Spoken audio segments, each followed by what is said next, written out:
So we've been playing patch 2.1 of Splatoon 3 for about 2 weeks now, and in this video I'll be going over the major things I think have come from this patch and how I feel about the patch overall. So to start off, I do think that all the buffs to the main weapons are positive. They all feel a lot better to me, and while I still don't think any of them are going to see much competitive use, I do think that with future patches there are a few that might see some play at some point in the future, such as Nautilus or Bamboo. As for main weapon nerfs, I don't hate Machine's ink efficiency nerf by itself, but adding a points for special nerf on top of it really hurt this weapon. It really struggles to apply enough pressure now since it runs out of ink so fast, which also means it's gonna be getting Booyah Bomb even slower than before.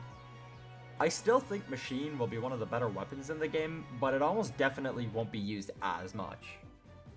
Speaking of the points for special, I'm pretty mixed in how I feel about these. Half of these are good and half are bad. I'm not really sure why Splattershot, 52 Gal, and Splattershot Nova got points for special buffs. None of these weapons really struggle with getting special, so this is honestly really unneeded and could end up making the game feel worse later down the line.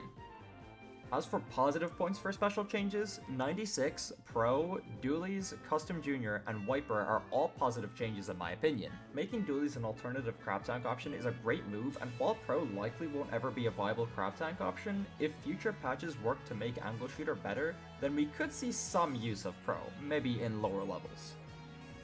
The 96 Gal having a cheaper ink back is nice, but I don't think it's gonna really change much since there are better mid to long range ink back options such as Rapid Blaster Pro. Wiper and especially Custom Junior having points for special nerfs to reduce spam of their respective specials is something I was really hoping for here, and I'm happy to say it feels a lot better to not deal with as much Wavebreaker spam. Angle Shooter getting a damage and paint buff is nice for Slosher Deco, but I don't think it really benefits any other weapon with it. This sub really needs to be able to combo with the main weapon or to paint better before it gets any use. So the last and probably main thing changed in this patch were the specials. Tacticooler's quick respawn and special saver effects not being cancelled by Respawn Punisher and Haunt, while nice, isn't gonna bump this thing up a tier. It still suffers from the exact same problem, and as most people agree, it really needs something like Object Shredder for it to even really be considered in current meta.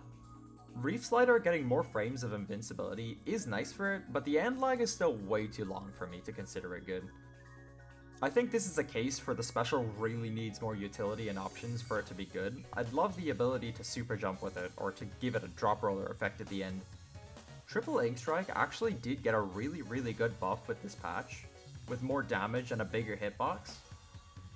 One Strike now one-shots every HP special in the game, which makes it another great tool for dealing with Crab Tank. Lastly for specials is Crab Tank, and this feels basically the exact same. I think a duration reduction to at least 7.5 seconds and a range reduction would make it feel a lot better to fight.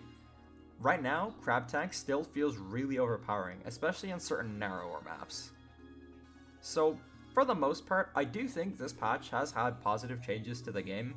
That being said, there are a few things that I think were missing from this patch, most notably Splash-O-Matic and Crab Tank getting little to no nerfs. I do feel like the devs are going to nerf one or both of these in the next season. It's still pretty disappointing, but I personally am not all that upset about it. I do love the attention all the other specials got here though. It's something I really hope to see more of moving forward, and pushing Triple Ink Strike to be a better Crab Tank counter has actually made the game feel a lot better for me personally. But yeah, those are my overall thoughts on Splatoon 3 2.1. If you like this video, feel free to like and subscribe, or whatever YouTube stuff you're supposed to do, I guess. I'm pretty new to this, so I have no idea what I'm supposed to be saying at the end of videos, but anyway, thank you so much for your time.